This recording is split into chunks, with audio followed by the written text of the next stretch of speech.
Pues es un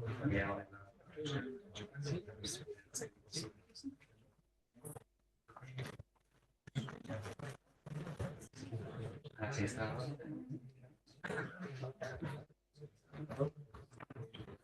Hola, pues nada, vamos a empezar ya, ahora que estamos todos aquí, hay bastante gente y tenemos speakers, a la gente de la comunidad. Quiero dar la bienvenida a Celonis, yo me llamo Alex, si cualquier duda me preguntáis. Datos importantes, al acabar la charla tenemos un networking justo aquí, frente a los ascensores. El baño está ahí, que no se ve muy bien la puerta, debajo de la cámara. La charla la vamos a grabar, que luego la podéis ver o compartir con más gente. La mandaremos tanto a GDG como al speaker como en la web nuestra de YouTube. Y para salir os he puesto un cartel en el ascensor, básicamente hay que presionar la P y salís de donde estabais, hacia la derecha, y va a estar ahí la chica de la puerta para que os explique, ¿vale?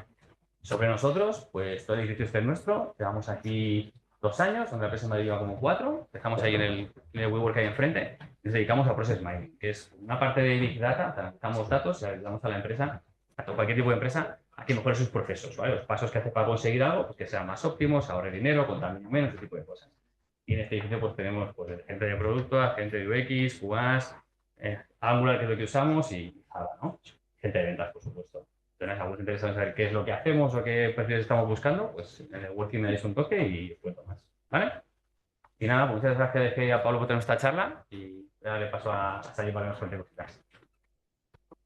Eh, bueno, hola a todo el mundo. Me llamo Xavi, que organizo GDG junto con aquellas dos personas que están ahí, que no sé si van a quedar en el working, pero si no, si tienes alguna duda, me puedes preguntar a mí o a ellos. ¿Quién es la primera vez que viene a un evento de GDG?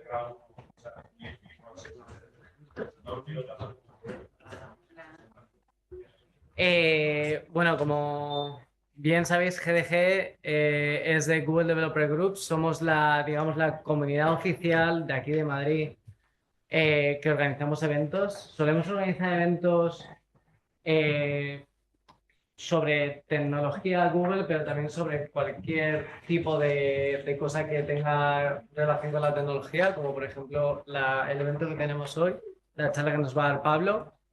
Y solemos hacer eventos, yo creo que casi todos los meses. Hay meses que hacemos un evento, de media solemos hacer un evento, pero hay meses que se nos ha ido bastante, la verdad, hemos hecho incluso hasta 5 eventos.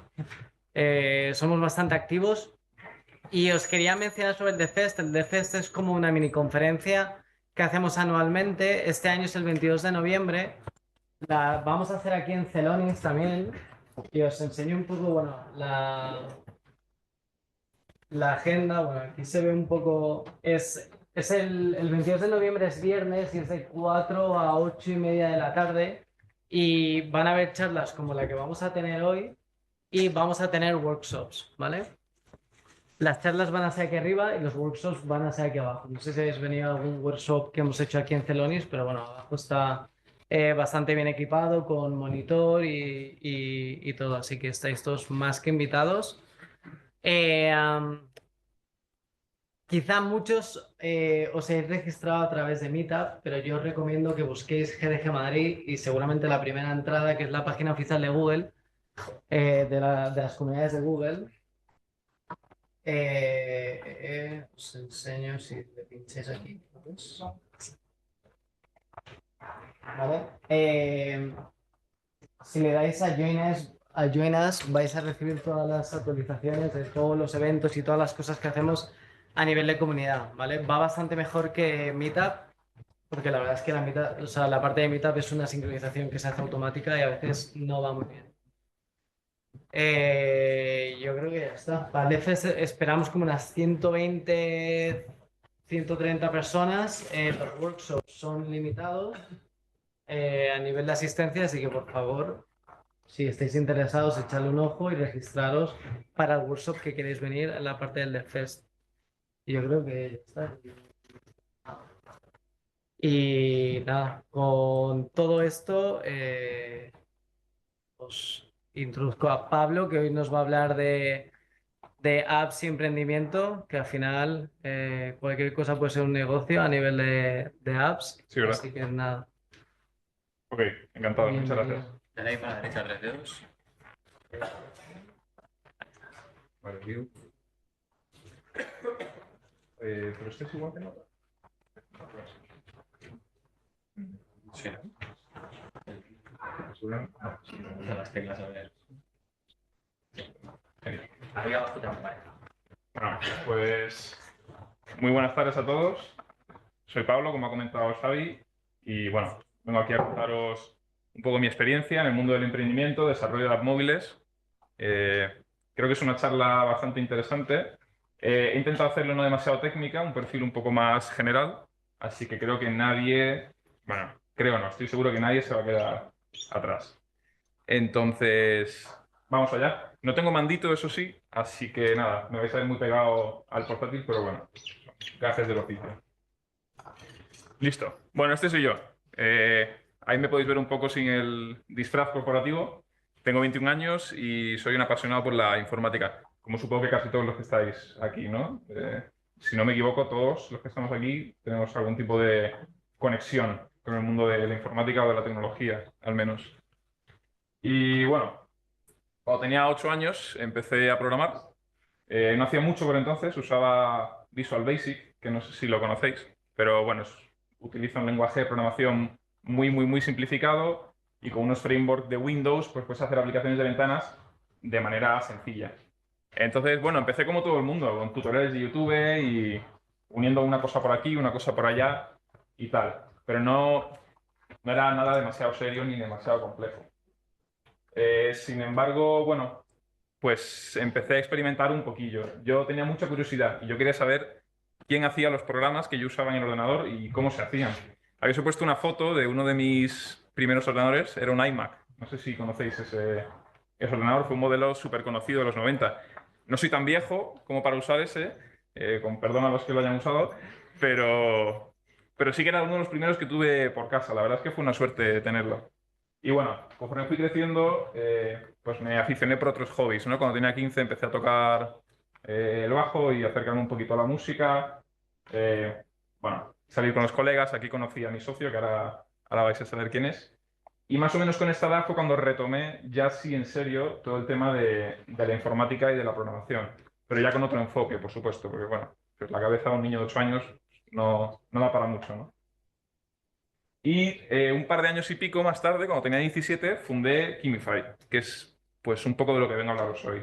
Esta startup es una app móvil y lo que hace es que te resuelve ejercicios de química de secundaria. Y a día de hoy lo compagino con un trabajo corporativo. Yo trabajo en Globant, que es una consultora de servicios tecnológicos. Concretamente trabajo en un proyecto con Iberia, que bueno, de hecho tengo la suerte de tener a más de un compañero por aquí al fondo, que vienen a acompañarme hoy. Y a eso es a lo que me dedico actualmente. Es muy curioso poder trabajar en una empresa tan grande como Globant, que tiene 30.000 empleados, al mismo tiempo que estás metido en el mundo de la startup, porque el choque que hay entre las dos culturas es brutal. Y eso es uno de los temas que vamos a tratar hoy en la charla. Entonces, bueno, ahora sí que sí. ¿Qué es Kimify? Pues Kimify es una aplicación que te hace los deberes de química. ¿Ok? Está pensada sobre todo para chicos de secundaria, chicos de bachillerato, incluso un poco entrando en la universidad. Para que os hagáis una idea, la idea es tener una especie de calculadora, pero para química. Y pensaréis, bueno, ¿cómo puede usar esto un estudiante? Bueno, hay dos tipos de usuario típico de Kimify. Uno de ellos es el estudiante empollón, ¿ok? El que no quiere tener ni un solo fallo. Entonces, ¿qué hacen? Hacen sus deberes, luego sacan la aplicación, hacen una fotito al ejercicio o lo escriben y comprueban su respuesta para ver si está bien o mal. Luego está el otro tipo de usuario que no quiere hacer los deberes y hace trampa. Entonces, ¿qué hace? Pues bueno, pone todo en la aplicación y ya está, y le da las respuestas. Incluso hemos escuchado a más de un usuario que ha utilizado la aplicación en los exámenes y nos lo escriben y se jactan de ello. Entonces, por eso repito que, bueno, para nosotros es una muy buena forma de ver nuestra app, es una calculadora en matemáticas.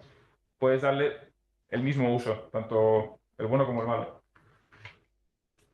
Bueno, se me olvida deciros que tenemos a día de hoy un poco más de 1 millón de descargas, tanto en Android como en iOS.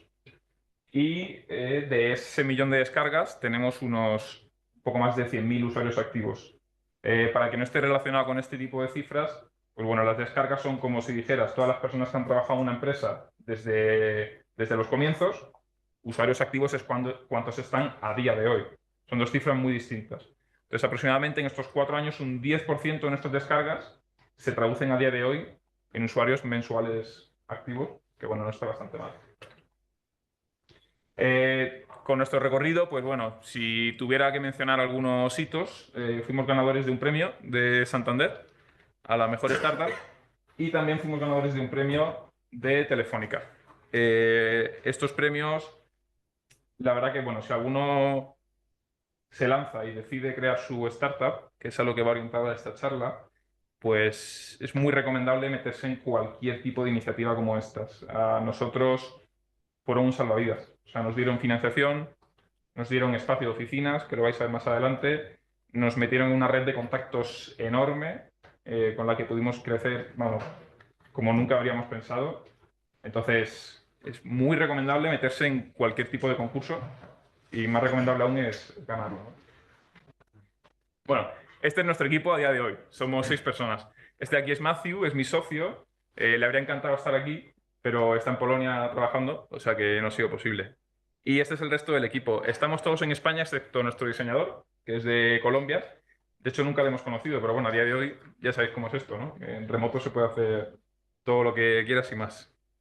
Y nada, pues bueno, somos todos jóvenes, repartidos por España, y en nuestro caso los dos fundadores, que somos Matthew y yo, éramos amigos de la infancia. Él era el que salía en la foto que hemos visto antes de cuando tenía 15. Vale, pero esta charla no va de mí, no soy yo aquí el protagonista, va de vosotros. Y va de aquellos que alguna vez se han planteado empezar su propia startup, lanzar su propia app, su propia página web, cualquier tipo de proyecto empresarial que uno pueda hacer por su propia cuenta. Entonces, en esta charla quiero repasar un poco mi experiencia, ver qué errores he cometido y la he orientado a 10 lecciones que os voy a dar a lo largo de la charla para que podáis empezar con un muy, muy, muy buen pie vuestra empresa.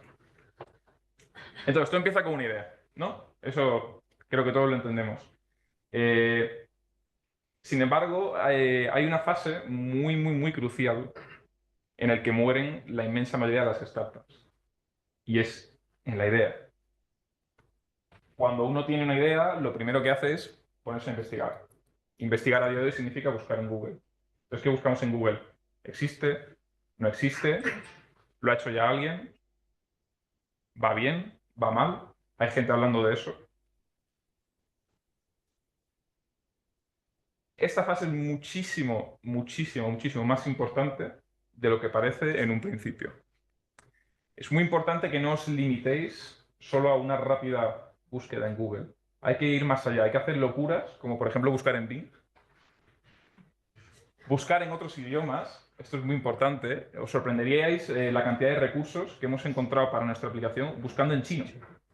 Nadie del equipo sabe hablar chino. Nos metemos en Google Translate, buscamos palabras clave y lo vemos. Hemos encontrado software, librerías, documentos en idiomas que jamás habíamos pensado. Por supuestísimo no puede faltar español e inglés. Eso es lo básico. Pero es que hay que ir un cuarto paso más allá. Y esto puede que nadie lo haya hecho en la totalidad de su vida. Y es buscar en la página 2 de Google. ¿Ok? ¿Por qué digo que esta fase es tan crucial?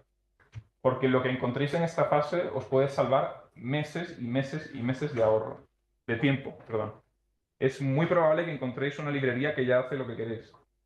O es muy probable que encontréis por ahí perdido en la página 2 una web de WordPress de alguien que ya hizo un proyecto como el vuestro. Podéis ver si le fue bien, si le fue mal. ¿Qué podéis mejorar? ¿Cómo podéis competir contra él?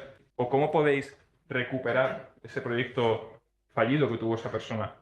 Entonces es muy importante esta fase primera de investigación antes de ponerse a trabajar. Porque yo sé que cuando tenemos una idea, sobre todo los que podemos programar, pues inmediatamente estamos ansiosos por coger el IDE y empezar a hacer una prueba y tal.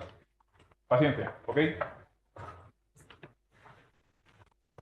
Cuando buscamos nuestra maravillosa idea innovadora que nos hará salir en las portadas, hay una fase que inevitablemente siempre, siempre, siempre va a venir después. Y es en el momento en el que nos damos cuenta de que alguien ya lo ha pensado. Y es que es así. O sea, vivimos en un mundo con, a día de hoy, 8.000 millones de personas. Cualquier idea que se os ocurra, como mínimo alguien la ha pensado. Probablemente alguien la ha llevado a la práctica. Incluso es posible que le esté yendo bien. Pero esto no significa que esté todo acabado. No sé si a alguno le sorprenderá que Google no fue, pero ni de coña, el primer buscador web. Ni de lejos. Ya existían otros como Yahoo. ¿Qué hizo Google? Los fundadores de Google descubrieron, bueno, inventaron un algoritmo matemático que no solo hacía que las búsquedas fueran muchísimo más rápidas, sino que eran muchísimo mejores y sacaban los resultados relevantes arriba. Pero Google no fue ni de lejos el primer buscador web. Sin embargo, bueno, creo que es por todos sabidos que ya nadie se acuerda de Yahoo, de Microsoft, de Ask. Incluso, bueno, ahora dicen que hay gente usando un poquito de Bing, por eso de la IA que le ha metido Microsoft. En fin, la supremacía de Google es evidente. Entonces sirva como ejemplo. Facebook, red social. Pues resulta que no inventaron mucho. Si bien hicieron un poco las cosas distintos, también monetizaron de manera un tanto diferente, ya existía MySpace. Y bueno, repasando esta charla, me he metido en la página web de MySpace. Si hacéis scroll hacia abajo, os sale el típico copyright. ¿Ok? En su política de privacidad pone 2022. Es decir, hace 2 años que nadie actualiza la política de privacidad de MySpace. Están hundidos. ¿Ok? Pues imaginaros si Mark Zuckerberg, cuando se le ocurre la idea de no voy a hacer una página web en la que la gente tenga un perfil, se conecten entre ellos, puedan poner post, se mete en Google, encuentra MySpace y dice, paso, no lo hago. Ya se me han adelantado. Esta frase se escucha mucho. Ya alguien lo ha hecho, ya se me han adelantado. No es tan importante la idea como parece. Y aquí viene la lección número 1. Hazlo. Como os digo, en esta fase es donde mueren la inmensa mayoría de las startups. Nunca llegan a ser nada. ¿Y qué ocurre si ya está hecho? Se preguntará alguno. Bueno, pues hazlo más barato o hazlo más caro. Hazlo para mujeres, hazlo para niños, hazlo para hombres, hazlo gratis. Estuve en Miami hace no mucho y descubrí una startup que es Uber gratis. ¿Ok? Entonces, es muy, muy, muy importante que podáis pasar esta barrera. Existen muchísimas opciones. Os he puesto solo 2 ejemplos, Facebook y Google, pero bueno, todos conocemos un montón más. SpaceX, de Elon Musk. No existía ya la NASA y la ESA. Y mirad dónde está. Ok, una vez que pasamos esta barrera, tenemos una idea. ¿Qué es lo siguiente que hacemos? La comentamos con amigos, con familiares, compañeros de trabajo y les preguntamos, ¿cómo lo ves? ¿Tú comprarías esto? ¿Tú pagarías? ¿Tú te descargarías esta app? Si tuviera una función de pago, ¿qué precio más o menos podrías ponerle? Bueno, no sé si alguien conoce a este señor. ¿Alguien lo conoce de casualidad? Ok, este señor es un pensador del siglo pasado, se llama Mises. Ok, es un economista. Y Mises tiene una frase muy, muy, muy curiosa. Y es que decía, yo voy por la calle y le pregunto a la gente, ¿usted qué prefiere? ¿Beber o la Biblia? Y todo el mundo dice, hombre, la Biblia, ¿no? Pero yo no veo tiendas de Biblias abiertas 24 horas. Entonces, ¿qué es lo que nos dice esto? Que el dinero manda. Todo el mundo puede mentir por la boca, pero nadie, os aseguro que nadie miente por el bolsillo. Entonces, es muy, muy, muy importante que sepáis entender bien que lo que la gente dice sobre vuestro producto no es fiable hasta que no se traduzca en ventas reales. Ni por supuestísimo que yo te compraría eso, ni nadie jamás va a pagar por esto nunca. Entonces, lección número 2. El dinero manda. Es importante para vosotros a la hora de tomar decisiones si fundáis o no la startup o qué camino vais a tomar, pero también es muy importante a la hora de vendérsela a la gente. Cualquier inversor se va a reír de vosotros si le decís, no, mira, yo he hecho una encuesta a 100 personas y las 100 personas dicen que por supuestísimo que pagarían $20 por este producto que ofrezco. ¿Por qué? Porque cualquier inversor sabe que eso no vale nada. Que de esas 100 personas, a lo mejor una te lo compra de verdad. Peor si cabe si son amigos, familiares, compañeros de trabajo, etc.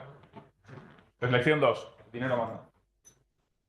Ok, una vez tenemos esto claro, nos ponemos ahora sí manos a la obra. Cogemos el portátil, cogemos el IDE y empezamos a programar.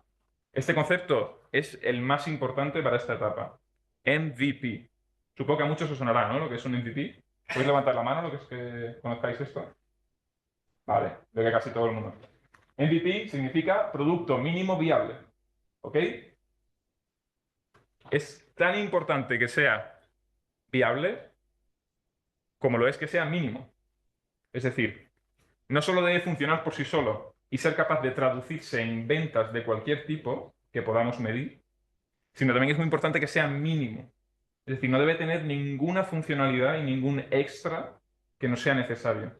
¿Por qué? Porque nuestra intención es lanzar cuanto antes y empezar a recibir ese feedback monetario, que es el que vale de verdad, para saber cuál es el siguiente paso que tomamos en nuestra startup. Es decir, qué es lo que nos están pidiendo, qué apartados de nuestra app o de nuestra web gustan más o gustan menos, qué precio hay que subir y qué precio hay que bajar. Entonces, es muy importante este concepto. Bueno, aquí os he puesto una foto de cuando mi socio y yo construimos el MVP. Esta era mi habitación de por entonces. Y la verdad es que, bueno, es una foto que recuerdo con mucho cariño. Hacer el MVP yo creo que es la etapa más bonita, sin duda, de fundar la startup. ¿Por qué? Porque, bueno, no tienes recursos, entonces tienes que, pues, unir todo como puedas, ¿no? Coges una cosa de aquí, una cosa de allá, un framework, una librería, una pregunta de Stack Overflow y luego un amigo te echa una mano y al final no sabes ni cómo consigues construir el MVP. De hecho, nuestro... Vaya, aquí ha habido un problema. Bueno, se supone que salía nuestra foto a la izquierda. Nuestro primer MVP no estaba ni en la App Store, es decir, solo estaba para Android, ni soportaba química orgánica, que para que no lo sepas, como la mitad de toda la química. O sea, es como si yo saco una calculadora al mercado, puede sumar, puede multiplicar, pero no puede ni restar ni dividir. Me diréis para qué sirve, ¿no? Bueno, pues eso es lo que nosotros lanzamos. Y por supuestísimo no soportaba moléculas en 3D como sí hace ahora la aplicación, ¿no? Entonces, para que veáis lo que hay que sacrificar, sobre todo si sois un poco perfeccionistas, para lanzar ese MVP y que no se os alargue la cosa años. Después de lanzar el MVP, no sé si conocéis a este chico. Seguro que a alguno le suena, ¿no? Es muy conocido, es un divulgador científico, se llama Javier Santaolalla.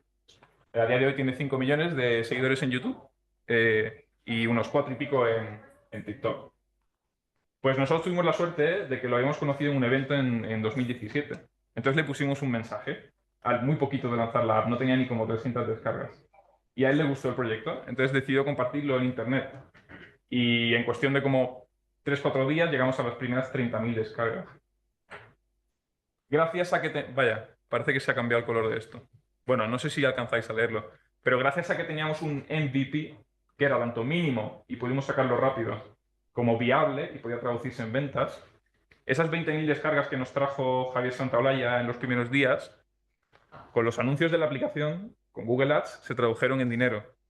Y ese dinero lo pudimos usar para tener más recursos y poder sacar ahí, ahora sí, una buena actualización de la app con todas esas funcionalidades que le faltaban. Ok, nos ponemos a construir la app. Existen 1000 opciones.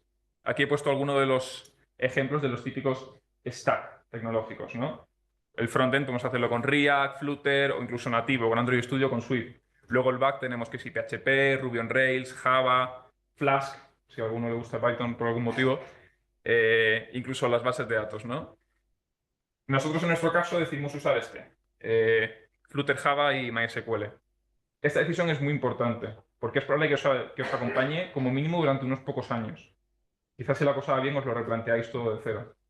Entonces tenéis que tener en cuenta, primero, qué conocimientos tenéis, tú y tu equipo, a la hora de empezar a desarrollar, qué necesidades tenéis, va a ser una multiplataforma o no, web, móvil, si es móvil va a haber web, si es web va a haber móvil en el futuro, qué tipo de información queréis guardar en la base de datos, os conviene una base de datos relacional o no relacional, y luego el back.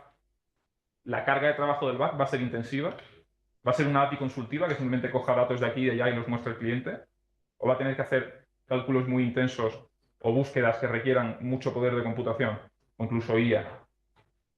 Entonces, esa es una de las decisiones más importantes que debéis tomar al principio de vuestra startup, porque va a marcar el camino durante por lo menos 1 o 2 años. Y la productividad que tengáis va a depender mucho de que también hagáis esta elección. ¿Qué ocurre? Vaya por Dios, se ve oscuro también. Bueno. El ordenador se ve bien. No, el ordenador se ve oscuro también. Debe ser cosa del PDF. Existen 1000 opciones. Y encima, si tenéis algún amigo de estos que están siempre a la última en informática, os van a proponer más opciones todavía y más opciones todavía. Te van a decir, ¿MySQL? No, por Dios, tienes que usar MongoDB. No vas a usar una base relacional. ¿Spring? No, tienes que usar este nuevo framework que ha salido, que tal, que no sé qué. Entonces, es muy importante saber decir no. ¿Por qué? Porque toda esta gente que está a la última quiere usar las tecnologías, digamos, que están en tendencia. Pero muchas veces no es eso lo que necesita tu producto. Como decíamos, el MVP se trata de sacar un producto viable cuanto antes y que sea mínimo. Entonces, si alguien te recomienda un framework para el desarrollo de tu aplicación, pero tú no lo conoces y resulta que tú eres experto en otro framework, tira por el que ya sabes. Entonces, es muy importante, como nos dice nuestro amigo Steve Jobs, saber decir no y centrarse en esta fase. ¿Qué ocurre si no decimos no? Bueno, no se ve la imagen. Esto es una navaja suiza absurdamente grande. Pues que acabamos haciendo con nuestra aplicación lo que los ingleses dicen over-engineering. Es decir, le metemos piezas de más a nuestra app que sobran por completo y que no hacen más que hacer que el proyecto sea más complejo y más difícil de trabajar con él. Entonces, lección número 3. No reinventéis la rueda. Ir a por lo típico, lo básico, lo que funciona y sobre todo lo que ya sabéis en tu equipo. No os compliquéis demasiado. Ok, ya tenemos el MVP. Está casi hecho. Y estamos esperando el gran día. ¿Qué es el gran día? El gran día es el día en que por fin vas a poder contarle lo que has hecho y enseñárselo a tus colegas, a tu familia, a tus compañeros de trabajo, poner un post en redes sociales, todo el mundo descargarse esta aplicación. Y yo lo entiendo. Nosotros tuvimos un gran día y cuando estás programando el MVP, pues no piensas en otra cosa que no sea esto. Nos hace a todos mucha ilusión. ¿Qué va a ocurrir el gran día? Bueno, pues os lo puedo adelantar. Cuando vuestros amigos y familiares vayan a descargarse la aplicación, primero van a encontrar bugs que no vais a saber cómo no habéis visto antes. ¿Ok? Eso está garantizado. Por supuesto, todos vuestros amigos y familiares van a poner reviews de 5 estrellas, like, todo bien, las interacciones van a tener un pico inicial. ¿Qué ocurre después de eso? Que la cosa se estanca. ¿Por qué? Porque lo más probable es que los clientes objetivo de tu aplicación o de tu web no sean tus compas de trabajo o tu abuela o tu primo. Muy probable que a ellos no les interese nada tu aplicación. Lo más probable es que a los 3 días se la desinstalen porque les ocupa hueco en el teléfono. Y entonces es cuando nos damos cuenta y nos ponemos a pensar que va a haber que hacer mucho más que eso. Y bueno, aquí he puesto una fotillo del abuelo este solo en el estadio. Pues así es como nos quedamos a la semana más o menos del gran día, ¿no? Entonces, es muy importante que sepáis que el gran día es el más pequeño de los días. Nosotros pensamos que es muy importante y le damos demasiada relevancia a ese día. Eso trae problemas. ¿Por qué? Porque si nosotros le damos tanta importancia al gran día, vamos a tener una presión encima desarrollando el MVP que no nos va a dejar lanzar jamás. Y eso se va a alargar y se va a alargar. ¿Por qué? Porque queremos que quede bien, queremos que esté perfecto, queremos terminar esto de aquí antes de lanzar, o terminar esto allá, o si le doy una vuelta lo puedo hacer mejor, o puedo hacer que cargue más rápido, y nunca, nunca, nunca lanzamos. Entonces, el gran día es el más pequeño de los días. Si aún así tenéis esa ilusión, yo os lo que recomiendo es hacer un lanzamiento progresivo o un lanzamiento silencioso. Es decir, que no haya un gran día, que haya varios. Por ejemplo, un día en el que subís la app a la App Store, pero no se lo habéis dicho a nadie. Tú y tu equipo sois los únicos que lo sabéis. Entonces os la bajáis en vuestro móvil y probáis un poquito. Luego, cuando pasen los días y veáis que eso va bien, pues puede haber un día en el que lo subáis a internet, a un foro, y que os empiecen a dar un poco de feedback los 4 gatos que vean el post. Quizá más adelante puede haber un día en el que lo subáis a vuestras redes sociales personales. Y a lo mejor en cosa de un mes, cuando hayáis resuelto todos esos bugs que han encontrado esos primeros 10-20 usuarios, y cuando hayáis terminado de refinar los detallitos de la aplicación o de la web, ahí ya sí podéis hacer un gran día por todo lo alto y contárselo a los colegas, compañeros de trabajo, y os vais a sentir muchísimo más realizados. Entonces, hablemos de los inicios. En los inicios, nosotros hicimos muchísimas tonterías, ¿ok? Por ejemplo, una de las cosas que hicimos y que nos parecía una ideaza fue que nos colamos en los institutos de nuestra ciudad, porque teníamos 17, estábamos estudiando todavía. Entonces nos colábamos y colgábamos carteles en los pasillos promocionando la aplicación. Pensábamos que iba a ser lo mejor eso. Y bueno, fue gracioso. Fue una época que de nuevo recordamos con mucho cariño. ¿Por qué? Porque se sumaron gente de otros institutos, colegas y tal, a colgar carteles en sus aulas. Y sí que nos trajo un poquito de descargas. Pero ¿cuál es el problema con esta estrategia de marketing? Que no escala. Por ejemplo, pongamos que pusimos carteles en 5 institutos. Con 600 alumnos cada uno, esos son un máximo de 3.000 impresiones. Puede parecer mucho, sobre todo al principio. Sin embargo, en esa época, mi socio y yo, con 17, dábamos clases particulares. Dando clases particulares, ganábamos 10 euros la hora. Si estuvimos 10 horas colgando carteles entre los dos socios, eso nos dan 20 horas de trabajo en total. Si esas 20 horas lo hubiéramos dedicado a dar clases particulares y conseguir pasta, habríamos ganado 200 euros. 200 euros en Google Ads con un CPM, que es lo que nos valen 1.000 impresiones, de 2 euros, que es bastante realista, sobre todo por la época, nos habrían conseguido 100.000 impresiones. Entonces, comparar 100.000 impresiones con 3.000 no tiene nada que ver. Además, 100.000 impresiones target, es decir, con el idioma que queremos, la edad que queremos, incluso el género que queremos, todo. ¿Cuál fue nuestro problema? No pensamos en grande. Entonces, es casi siempre, para la mayoría de ideas que tengáis, es preferible la publicidad automatizada que el boca a boca y los cartelitos por la calle. Otra tontería que hicimos, cuando llevamos ya un año con la startup, se nos acabó la promoción que teníamos con nuestro servicio de hosting. Entonces el segundo año iba a ser algo más caro. Concretamente 200 euros más caro. Y nunca se me olvidará esta cifra.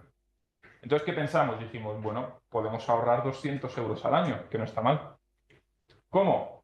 Cambiándonos de compañía de hosting. Hicimos una migración, cosa de una tarde, y ya está. ¿Qué pasó? Bueno, el segundo servicio de hosting nos dimos cuenta a los varios días que tenía un firewall que no podíamos desactivar y nos bloqueaba todo el tráfico de fuera de España. Y os preguntaréis, ¿cuánto tráfico era el de fuera de España? El 90% de los usuarios de la app. ¿Cómo nos dimos cuenta? Cuando nos llegó un mar de reseñas de una estrella en la Play Store y en la App Store, de la gente que no le funcionaba la aplicación. Entonces, yo me pregunto, ¿mereció la pena el dolor de cabeza y todos los días que estuvimos después para volver a migrar a un tercer servicio de hosting por 200 pavos al año? Pues la respuesta es que no. Y este es otro problema que cometemos mucho al principio. Y es que pensamos en pequeño. Pensamos en ahorrar costes en la startup. En una startup, sobre todo en la fase inicial, esto es lo último que tenemos que pensar. Porque ¿qué costes vas a ahorrar si te estás gastando 500, 1.000 euros en el primer año? No es nada. Tienes que estar pensando en cómo conseguir dinero para que la cosa se ponga seria ya. Entonces, lección número 5, piensa en grande. Y yo creo que esta es la que más cuesta, pero es muy importante. Ok. Una vez tenemos el MVP sacado, una vez empezamos a hacer campañas para que se empiece a conocer un poquito, es cuando entra pues, el primer dinero, ¿no? ¿Qué hacemos con ese dinero? Normalmente lo que deberíamos hacer, confiar en otras personas, conseguir un colaborador, atraer a un socio que se interese por el proyecto y os eche una mano.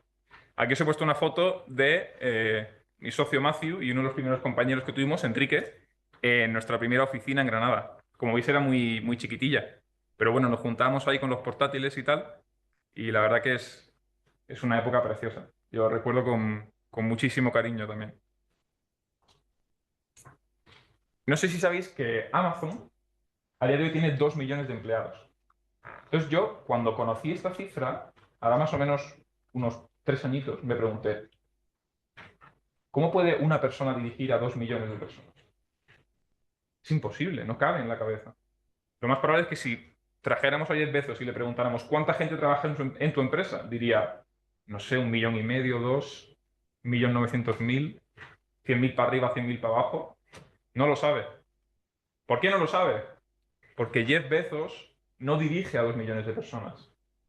Jeff Bezos dirige a 10, a sus ejecutivos.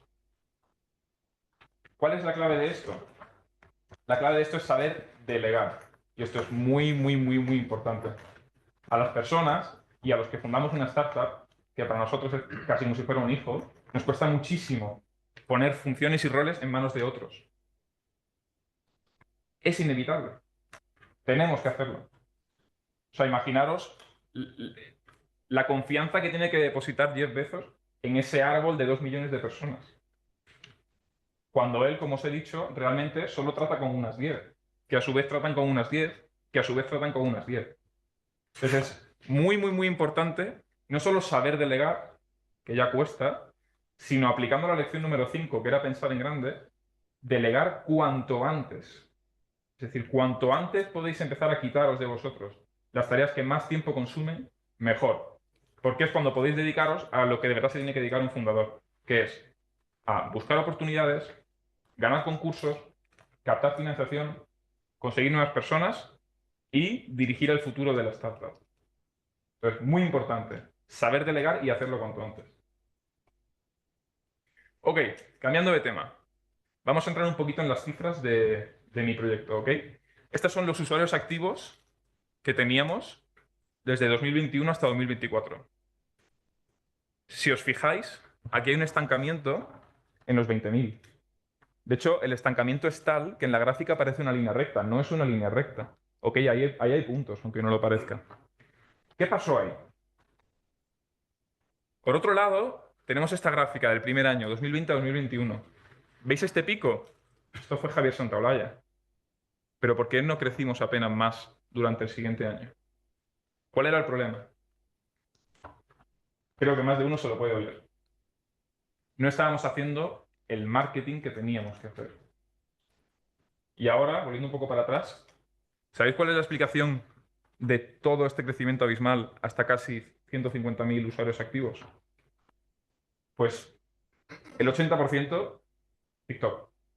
¿Ok?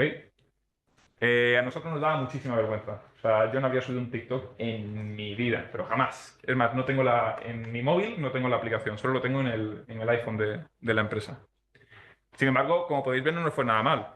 1.300.000 visitas, 2,5 millones, 900.000 visitas, gracias a Pedro Pascal.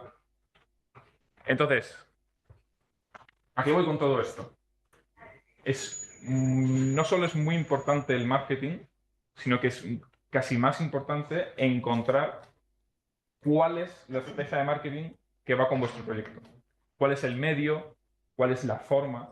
A nosotros nos costó muchísimo encontrarlo. Nuestros primeros TikToks no los veía nadie. ¿Por qué? Porque nos grabamos a nosotros explicando cómo usar la app. No le interesaba a nadie. Sin embargo, ¿qué hizo mi socio? Que por suerte es él el que se encarga de este tema y no yo. Dijo, vamos a subir memes. Memes sin más. Y le damos una vuelta para relacionarlo un poquito con la química o con la aplicación. ¿No? Pues pone ahí, cuando llevas todo el curso usando Kimify para probar química y se acercan los finales. La gente no veía el TikTok por eso. La gente veía el TikTok porque ese señor cantaba una canción. ¿Sabes? O porque Pedro Pascal se comía un sándwich cuando salió la serie esta que sacó la última, ¿no? De The Last of Us, creo que era. Sí, esa era. ¿Qué conseguimos con los TikToks? No solo conseguimos todas esas visitas que habéis visto y mucha más, sino que la gente empezó a hacer TikToks para nosotros, por la cara. Gente que no conocíamos. Por ejemplo, aquí tenéis uno con 800.000 visitas. Esto es una chica que enseñaba a sus seguidores nuestra app. O sea, no la conocíamos para nada. Y nos consiguió todas esas visitas. Aquí veis unas cuantas personas más. 300.000, 400.000, 300.000. Todo de gratis. ¿Qué hicimos? Bueno, contactamos con esta gente, obviamente, y le ofrecimos que hicieran más vídeos pagados. Pero lo que quiero contar con esto es que los TikToks estos que subimos empezaron una bola de nieve que no paró. Entonces, en ese momento supimos que habíamos encontrado nuestra estrategia, nuestro nicho de marketing perfecto. Otra cosa que a mí, la verdad que me hizo muchísima, muchísima ilusión, es que nos dimos cuenta que suben tutoriales a YouTube de cómo usar la app. Yo me acuerdo de niño que yo buscaba tutoriales. Algunos eran con el Loquendo y todo, de cómo usar tal programa, de cómo usar lo otro. Bueno, pues hay niños chiquititos, con 13, 14 años, que suben tutos a YouTube grabando la pantalla y explicando cómo se usa la app, cómo pueden usar esta función, la otra, tal. Entonces, todo esto es por la visibilidad que le dimos. Y no solo eso, sino que de las 6 personas que os he enseñado antes, que forman el equipo de Kimify, 2 de ellos nos conocieron porque vieron los TikToks. O sea, nos vieron por internet y nos escribieron y nos dijeron, por favor, me encanta la aplicación, quiero colaborar, ¿qué puedo hacer? Jamás habríamos pensado que por subir un meme a TikTok, nuestro equipo iba a crecer de 4 a 6. Era impensable. Y esas dos personas, sinceramente, yo no sé qué haríamos sin ellas ahora mismo. Ok, McDonald's, todo el mundo lo conoce. ¿Os habéis fijado que no paran de hacer publicidad? Con la cancioncita esta que ponen en los anuncios del... ¿no? Está en todos lados, siempre. Desde que era niño hasta ahora, no paro de verlos. Pero ¿más personas conocen McDonald's ahora que hace 10 años? Yo creo que no. ¿Vais más a McDonald's ahora que hace 10 años? No, no parece que crezca mucho, en parte porque no puede crecer mucho más. Pero entonces, ¿por qué siguen haciendo marketing? Pues siguen haciendo marketing para no estancarse como nosotros. Entonces, número 7. No dejéis de hacer marketing jamás. Es una constante. Siempre tienes que estar haciendo marketing y siempre tienes que estar haciéndote ver. Si no lo haces, te vas a estancar y cuando lleves mucho tiempo estancado, vas a empezar a perder usuarios. Esto es así. Nuestros usuarios más o menos aguantan un año o dos con la aplicación. ¿Por qué? Porque pasan de curso, porque se gradúan, terminan.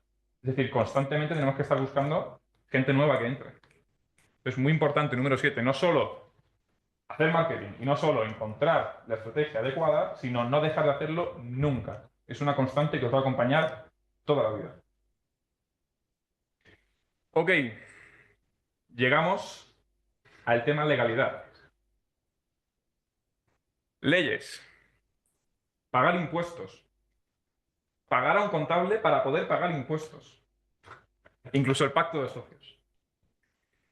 Todo este tipo de cosas tendemos a olvidarlas, ¿no? Sobre todo al comienzo de la startup. Pero es algo que, por suerte o por desgracia, tarde o temprano va a llegar. ¿Qué os puedo decir de esto? Os puedo decir que esperéis todo lo posible a abrir la empresa. Todo lo posible. Hasta que no sea absolutamente necesario. Y de hecho os voy a contar una cosa que a mí me sorprendió mucho y que creo que muy poca gente sabe. ¿Sabéis que cerrar la empresa cuesta un pastón? Eso yo no lo sabía. Entonces, cuando nos reunimos con un abogado para ver si abríamos la empresa o no, nos dijo, antes que nada, ¿tenéis dinero para que si esto sale mal, poder cerrar la empresa? Tenéis que liquidarla, tenéis que ver qué hacéis con el pacto de socios. Es todo un trámite burocrático eso. Entonces, pues bueno, aquí he puesto una cita de Sam Altman, que lo que dice es que en una empresa no es solo importante escalar rápido, sino contratar al menor número de personas posible. ¿Por qué dice esto Sam Altman? Bueno, porque Sam Altman sabe que un contrato es una atadura. Entonces, si cerrar una empresa es complicado y es caro, ya imagínate si tienes nóminas o si tienes contratos cerrados a un año o a dos. O sea, puede ser un dolor de cabeza brutal. Sin duda, la peor fase personal que he tenido con toda mi experiencia en esta startup fue cuando nos dimos de alta y la constituimos como una sociedad legal. Recuerdo que no dormía. O sea, fueron unos días pésimos, pésimos, pésimos, pésimos, que llegábamos a pensar en algún momento en tirar la toalla y que no creciera más el proyecto y ya está. Entonces, se complica mucho la cosa. Cuando la empresa crece más, es más sencillo de llevar. Puedes tener un equipo legal, tienes más presupuesto, lanzas más dinero al contable para que os quite trabajo encima, pero hay una fase muy, muy, muy complicada, en la que eres demasiado pequeño como para olvidarte de esos problemas, pero demasiado grande como para no pagar impuestos. ¿Ok? Entonces, esa fase es terrible. Alargarla todo lo que podáis. Y cuando llegue, pues muchísima suerte. No, no puedo deciros mucho más. Entonces, lección número 8. Primero factura, luego empresa. Justo le contaba a uno de los asistentes que me he encontrado en la entrada y que está pensando en lanzarse a emprender. No abras la empresa hasta que no tengas el papel ya de la primera factura. Es más, si te pueden hacer el pago antes, mejor. Ya luego hablas con el contable a ver cómo hacéis para tributarlo o para dejarlo registrado. Hasta que no tengáis la primera buena factura en vuestro banco, o por lo menos un documento en el que alguien se comprometa a pagaros, lo mejor es que ni penséis en abrir ningún tipo de empresa, sociedad, cooperativa, ni nada. Ok, llegamos a una parte complicada. ¿Qué ocurre cuando tu proyecto empieza a crecer un poquito? Pues te llegan las críticas. No solo te llegan las críticas, sino que te viene el síndrome del impostor. Cuando empiezas a tomártelo en serio, cuando el equipo crece, sois 2 o 3 personas, piensas, ¿realmente esto va a ir a más? ¿Realmente esto va a llegar a lo que a mí me gustaría que llegara? ¿Facturaremos lo suficiente como para abrir una empresa, pagar cuotas autónomos, pagar al contable, incluso pagar al equipo? ¿Qué os puedo recomendar en esta fase? Bueno, pues no hay ninguna fórmula. Lamentablemente no hay nada que os pueda decir que os vaya a salvar de esto. Sin embargo, creo que aquí podemos escuchar a Steve Jobs siempre teniendo en cuenta la falacia del superviviente, y es decir, que esto te lo cuenta alguien que le ha ido maravillosamente bien, que es, tienes que estar loco. Si eres un fundador de una startup y quieres tener éxito, no te queda otra que estar loco. La gente tiene que pensar que estás chalado de la cabeza, que eso que dices no tiene sentido, que nadie lo va a usar, que nadie lo va a comprar, que estás tonto perdido. Y yo os invito a hacer el ejercicio, pensar en cualquier startup conocida, llevaros esa idea al comienzo. ¿No suena absurda? Elon Musk con SpaceX, de hacer cohetes que no solo despegan, sino que luego pueden aterrizar en la Tierra y además aterrizan de pie, así. Es más, pueden aterrizar en mitad del mar. Puede haber un barco y que el cohete de pie se ponga encima del barco. Y entonces podemos reutilizar el cohete entero. No hace falta desperdiciarlo en la atmósfera cada vez que despegamos. ¿Nos suena a un lunático y nunca mejor dicho? Por supuesto que sí. Pero tienes que sonar a un lunático. Como dice Steve Jobs, si quieres cambiar el mundo, tienes que estar lo suficientemente loco como para pensar que tú vas a cambiar el mundo. Que eres tú la persona que lo va a hacer. Entonces, lección número 9, como dicen los ingleses, be delusional. Tienes que estar chalado perdido. ¿Ok? Yo recuerdo, sobre todo en los inicios, primer año y medio, todo el mundo me apoyaba. ¿Ok? La gente pues se interesaba, quería saber cómo iba mi proyecto, cómo iba creciendo, pero nadie lo tenía completamente claro. Por ejemplo, encontrar la primera financiación nos costó muchísimo. Y recuerdo concretamente a mi madre, que muchas veces me decía, oye, Pablo, eso está muy bien, pero ¿no deberías centrarte un poco más en bachillerato? Porque yo cuando los primeros meses de lanzar la app estaba estudiando selectividad. De hecho, cuando se nos cayó el servidor una de las primeras veces, porque llegó una cantidad de usuarios que no podíamos manejar, me tuve que poner a arreglarlo mientras estudiaba selectividad. La selectividad es el examen de acceso a la universidad aquí en España. Mi madre estaba preocupadísima, me decía, Pablo, céntrate en esto, no en lo otro. ¿Por qué? Pues porque obviamente no lo ve.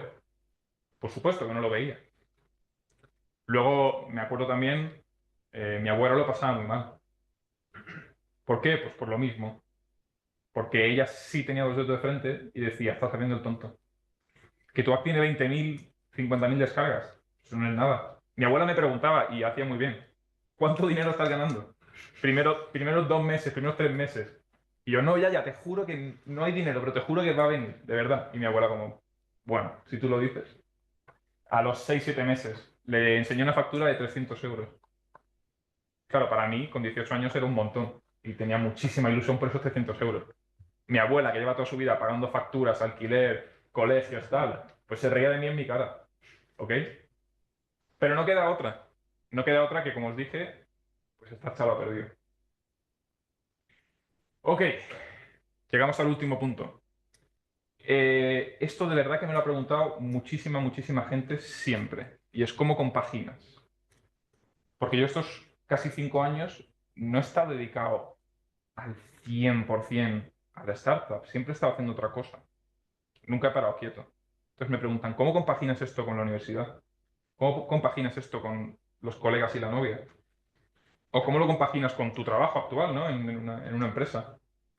Bueno, la respuesta es que no lo compaginas. O sea, no hay una forma buena de hacerlo. ¿Ok? Siempre va a ser un desastre. Y esta sección os la quiero explicar enseñando pues mi gráfica de GitHub. Imagino que estáis todos familiarizados con esto. Para el que no lo sepa, GitHub es una plataforma de desarrollo en la que puedes subir todo el código que vas haciendo y colaborar con tu equipo, ¿ok? Y llevar un control de versiones. GitHub te ofrece una gráfica en el perfil en la que se ven los días del año, cada cuadradito es un día, y lo pone de una intensidad mayor o menor según cuántas colaboraciones hiciste ese día en el proyecto.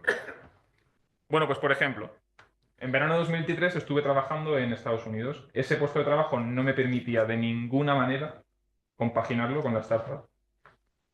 Si os fijáis en la gráfica, aquí y aquí cuando estuve trabajando, no hay nada, ninguna colaboración, no podía. Sin embargo, tuvimos vacaciones. Bueno, pues mis vacaciones fueron programar. Es así. Esta es la gráfica en 2022. Quería enseñaros una cosa que me parece muy curiosa, y es que las vacaciones y los momentos importantes pues no se ven reflejados. Por ejemplo, viendo esta gráfica, nadie sabría que aquí es cuando tuve vacaciones de verano. Aquí es cuando estaban todos mis colegas en mi ciudad natal. Mi novia estaba libre, hacía buen tiempo, podía ir a la playa. ¿Veis alguna diferencia con octubre o con diciembre? Pues no, no hay ninguna. Ese verano estuve encerrado en el cuarto programando como si no hubiera un mañana. Me acostaba cuando escuchaba los pajaritos por la mañana y decía, hombre, va siendo hora de dormirse, ¿no? Y luego está Navidad. No sabría deciros qué día es el 25 o qué día es el 31 aquí en esta gráfica. Recuerdo tomarme las uvas en Nochevieja, que mis colegas me llamaran para salir, decirles que no, estar una hora con la familia en el salón, para hacer un poco el paripé, irme corriendo al cuarto a programar. Y es que es lo que toca. Porque al principio, en un proyecto como este, en los que, como hemos visto, nadie va a confiar en ti, todo tienes que hacerlo tú. Hasta que puedas demostrar al mundo que merece la pena colaborar en esto, que merece la pena meterle pasta a esto, no te queda otra que hacerlo todo tú. Y hacerlo todo tú no puedes hacerlo los jueves por la tarde o los viernes un poquito. No, no te queda otra que hacer esto. Sin embargo, traigo buenas noticias. Y es que cuando el proyecto crece y cuando la gente empieza a confiar y empieza a ver que merece la pena, pues bueno, todo toma otro color. Aquí podéis ver esta gráfica del año 2024. Casi ni se ve, porque hay muy poco verdecito. Si os fijáis aquí hay una separación bastante, bueno, bastante no, un poquito notable, ¿ok? Entre esta mitad y la otra. Eso fue cuando empecé a trabajar en Globan. Eh, y a partir de aquí lo que estoy haciendo es delegar muchísimo. Por suerte, ahora sí podemos permitirnos un equipo de 6 personas. Y como debe ser, ellos son, a día de hoy, los que hacen las tareas más tediosas. Hablo de programación, resolver bugs, diseñar las pantallas de la nueva funcionalidad. Como podéis ver, y es muy gracioso, no lo hago a propósito, de verdad que no, pero me he fijado, viendo la gráfica, que solo estoy colaborando los domingos. Es decir, los domingos sí que escribo código, porque es cuando más tiempo tengo. El resto de la semana, ¿qué hago? Coordinar y buscar oportunidades. Entonces, merece la pena, se puede llegar aquí, pero inevitablemente va a haber que pasar por aquí y va a haber que hacer sacrificios. Entonces, lección número 10. Va a costar. Así que ama lo que haces y acepta el costo. Pero sobre todo, persevera. Es decir, no tiréis la toalla. Como dice Steve Jobs, hay que estar chalado. ¿Un chalado tira la toalla? No. Un chalado hace chaladura. Entonces, esta es la lección número 10 y este es el consejo más honesto que puedo dar a la pregunta ¿cómo compaginarlo? ¿Ok? No hay una buena forma de compaginarlo, pero merece la pena. Y es algo de lo que vais a estar orgullosos toda vuestra vida. Y listo, eso es todo lo que tenía para contaros hoy. Ahora he pensado en hacer una pequeña sección de preguntas, por si alguien quiere comentar algo. Y sí que me gustaría hacerme una selfie con vosotros, que ese podría ser la lección número 11, haceros fotos. Yo no soy nada de hacerme fotos nunca, pero sí que mi socio, que es el encargado de marketing, me empuja a hacer este tipo de cosas. ¿Por qué? Porque es importante dar visibilidad. Y sobre todo, cuando echéis la lista atrás y veáis esas fotos que nos hacíamos poniendo los carteles o en la primera OFI, lo vais a recordar con muchísima ilusión. Así que nada, voy a hacer una selfie y si tenéis alguna pregunta es el momento.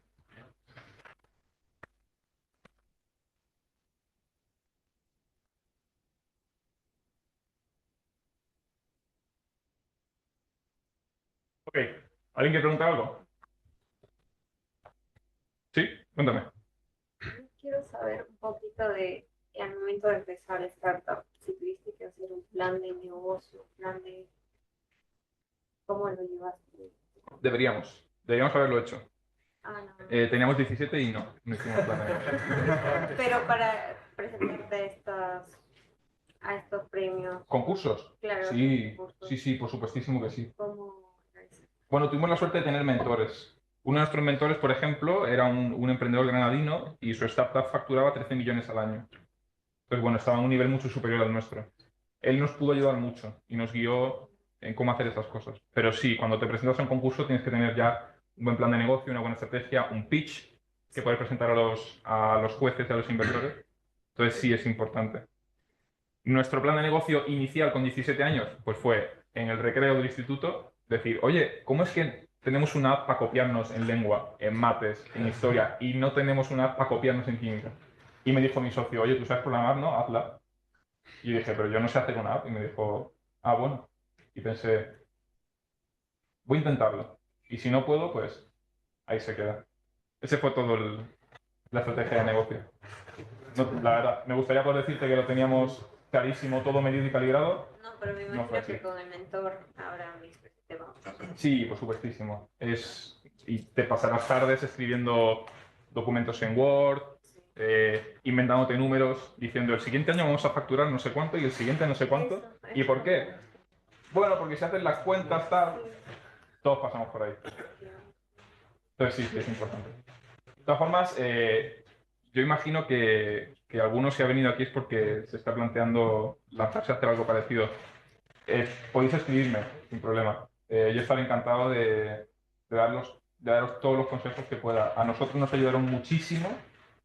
Tuvimos mentores, personas muy ocupadas, personas mucho más exitosas que nosotros, y nos echaron mil manos. No solo consejos, contactos, de todo. Entonces, si estáis pensando en hacer esto, no lo dudéis, de verdad. Echadme un mensaje y seguro que algo os puedo ayudar. Sí, cuéntame. ¿Y esos mentores cómo los habéis encontrado?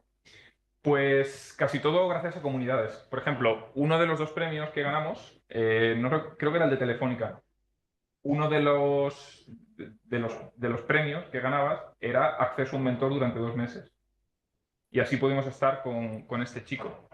Estuvimos también con otro mentor que vendió una startup por 5 millones de euros y ahora es el principal accionista del equipo Giants de eSports. No sé si os suena el equipo Giants. Pues ese tío es un crack y es español. Entonces, por ejemplo, tuvimos acceso a él mediante estos concursos y estas comunidades. Es muy típico el mentoring en las startups. Hay comunidades que quieren mentorizaros. Es decir, si os empezáis a meter en este mundillo y si no tenéis ni idea, os puedo ayudar y os puedo decir dónde podéis adentraros, vais a descubrir que el mundo entero está deseando ayudaros, incluso de manera desinteresada. Entonces, hay muchísima gente ahí fuera dispuesta a ayudaros. Eso sin duda. Cuéntame. El tema de los primeros empleados, Sí. la contratación, ¿cómo la llevasteis a cabo? Por ejemplo, si no teníais suficiente dinero para contratar y demás, ¿disteis equity o algo así? Nunca dimos equity, mi socio y yo. Lo pensamos en algún momento, pero decidimos no hacerlo. Es muy típico. Al principio, cuando no tienes pasta y necesitas gente en el equipo, ¿qué haces? Pues si están muy ilusionados y creen mucho en tu proyecto, que es raro, le puedes vender equity, es decir, vale, no te pago, pero un 10% del proyecto es tuyo. Si lo petamos, tú también lo petas. Eso es súper típico. Nosotros, dio la casualidad que no nos lo planteamos, pero no llegamos a hacerlo. Hay formas. Lo mejor, si lo tienes que hacer por pasta, y no se van a unir gratis al proyecto, que es lo más normal, hay muchas formas. Ahí lo mejor es que te reúnas con un abogado, le pagues 50, 100 euros por una sesión y te comentará si es mejor que se dé de alta como autónomo y pagarle de esa manera, si es mejor que abra él otra sociedad aparte. Tenerlo en nómina es mucho más complicado, sobre todo si él está en España, porque ahí ya se complica mucho la cosa. También hay muchas opciones para tener gente de prácticas. Por ejemplo, uno de nuestros colaboradores empezó de prácticas y lo que hicimos fue hacerlo a través de su universidad. Entonces eso nos simplificó muchísimo, porque el contrato es mucho más laxo que un contrato típico español pues, para pagar una nómina, ¿no? Entonces hay mil maneras. Lo mejor es verlo con un abogado, sentar a las dos partes y ver cuál es la mejor manera de llevar dinero de aquí a aquí sin que se pierda mucho en el proceso y sin tener que hacer mucho papeleo. Pero sí hay mil formas, siempre hay una manera de ponerse a trabajar. Al principio contabas que había que decidir muy bien el stack que ibas a usar para construir la app, ¿no? Sí, Creo que dijiste en un momento que a los 2 años te planteabas cambiar como de tecnología, no sé si lo llegaste a hacer. ¿Y cuál fue el motivo de decir, creo que empezaste con Flutter, de decir, bueno, Flutter ya no es lo que debo usar? ¿Cómo, a qué paso y por qué? muy buena pregunta. Sí, sí nos pasó. Flutter usamos ahora. Ese es nuestro stack actual. Ah. El stack inicial, a los más técnicos, os vais a echar las manos a la cabeza. Os comento. La app era nativa en Android, ¿ok? No existía back. Es decir, el front hacía toda la lógica. Nuestro servidor, el cliente accedía al servidor mediante FTP. Y os preguntaréis, ¿por qué por protocolo FTP, que no es para esto? Porque es el único que yo conocía por aquel entonces. Y dije, mira, lo hago por FTP. La base de datos era un archivo TXT en el que los elementos se separaban por una almohadilla o un dólar. ¿Y por qué una almohadilla o un dólar? Pues porque dije, vale, ¿qué carácter no va a estar nunca en una fórmula química o en un nombre químico? Bueno, pues almohadilla y dólar seguro que no, ¿no? Entonces, como os digo, una de las lecciones era no reinventar la rueda. Nosotros sí lo hicimos. Por eso os puedo poner la lección aquí. No la reinventéis. ¿Qué pasó? Que al poco tiempo, con el boom de Javier Santolaya, a los 2 meses de eso, petó. De hecho, nos dimos cuenta que FTP solo admite 20 conexiones simultáneas, normalmente. Entonces petaba y la gente entraba a la app y no funcionaba. Y ahí es cuando, estudiando selectividad, tuve que dejar de lado eso unos días y ponerme rápidamente a aprender MySQL, a lanzar la app en Java y conseguir que eso funcionara lo antes posible, porque además, igual que yo estaba estudiando para selectividad, nuestros usuarios también. Entonces fue catastrófico. Si hubiéramos elegido bien el stack, pues a lo mejor nos habríamos ahorrado ese susto que tuvimos. Pero también es un poco inevitable. Estas cosas pasan. Ok, ¿alguna pregunta más? Sí, cuéntame. Sobre el futuro de tus productos, ¿vas a seguir con el producto actual o vas a hacer nuevos productos? Me gusta esa pregunta. Por ahora pienso seguir con este. Es importante estar centrado también. Si eres una persona creativa, vas a estar constantemente pensando en nuevas formas bueno, de fundar una startup, ¿no? Sobre todo con todo el hype que sale siempre. Pues nosotros en 2021, ¿qué lo petaban? Las criptos y los FTP, ¿cómo se llama? NFTs. Pues fíjate, cómo me acuerdo ahora de eso, ¿no? Lo estaban petando todo el mundo, tienes que tirar por ahí, tu aplicación tiene que tirar por aquí y tal, no sé qué. Pues supimos ignorarlo y centrarnos en lo nuestro y en seguir acumulando crecimiento. Desde 2022, tema IA. Lo primero que me preguntan, ¿tienes una app? Sí. Ah, ¿es de IA? No, a ver, usamos IA. Eso sí es cierto. Tenemos un modelo propio. Es decir, no hacemos llamadas a ChatGPT, sino que tenemos un modelo propio de TensorFlow que se encarga de una funcionalidad de la app. Entonces, sí, hemos sabido un poco utilizar estas nuevas tecnologías que van saliendo y mantenernos al día. Pero es importante estar centrado. Si cada vez que alguien te comenta la nueva cosa que lo va a petar y tú dejas lo tuyo para meterte en lo otro, nunca vas a hacer nada.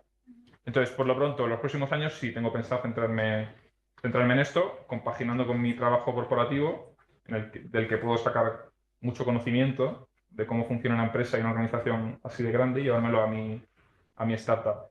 Pero sí, si fundo una startup distinta a esta, debe ser de aquí a 10 años por lo menos. Espero que eso responda a tu pregunta. Cuéntame.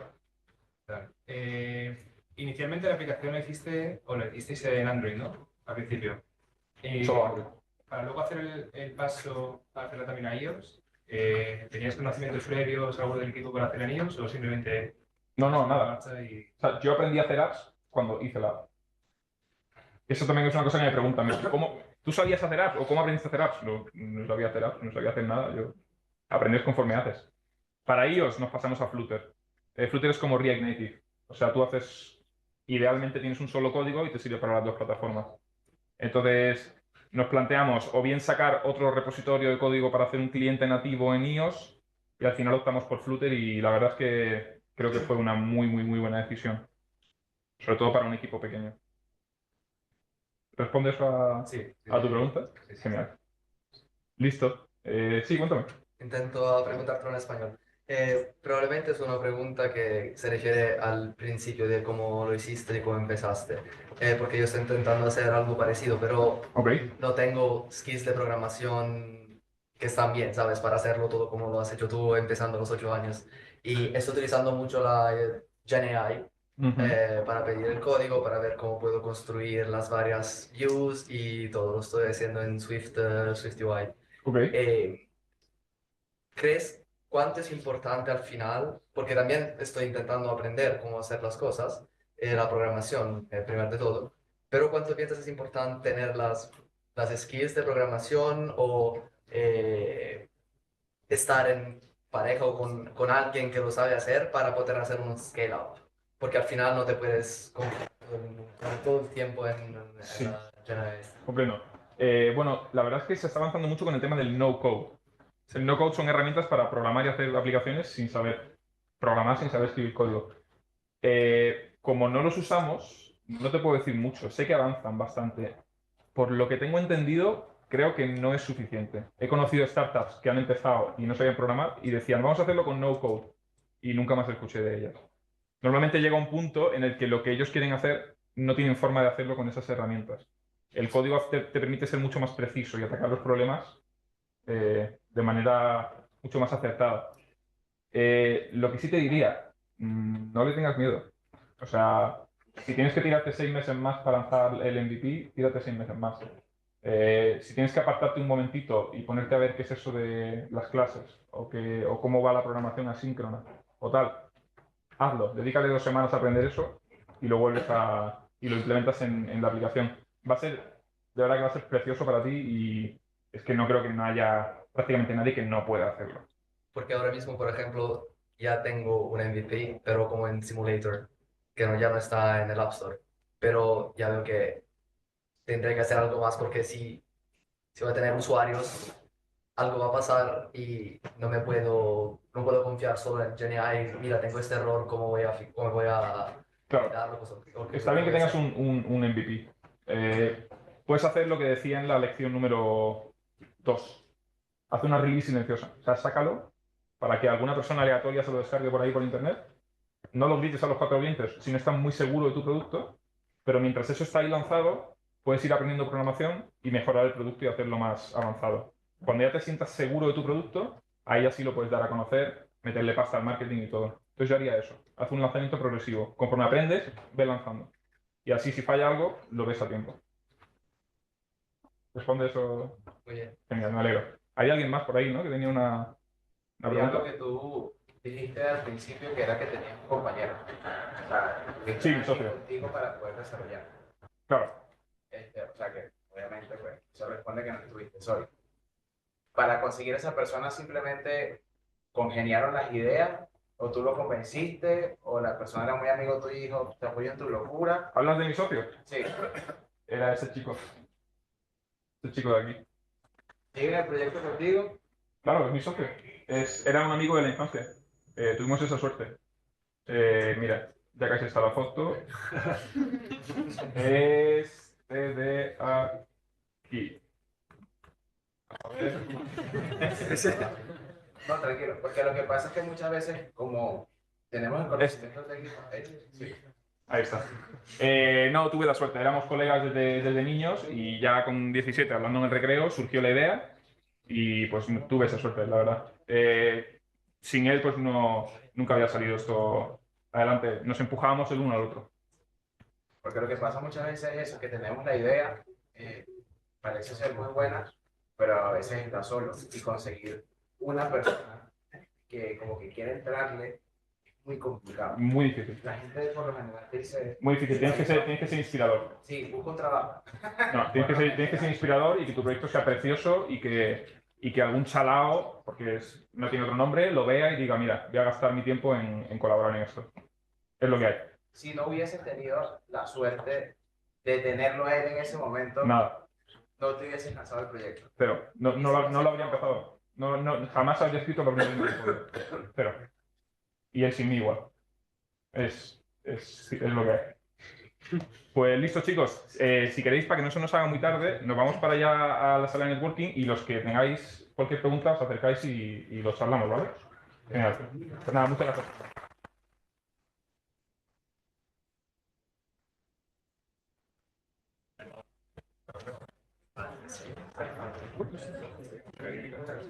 Sí, lo que tienes que hablar de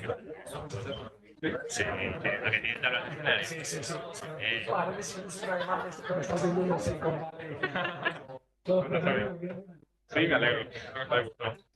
Después que sea... Sí, no tienes que meter.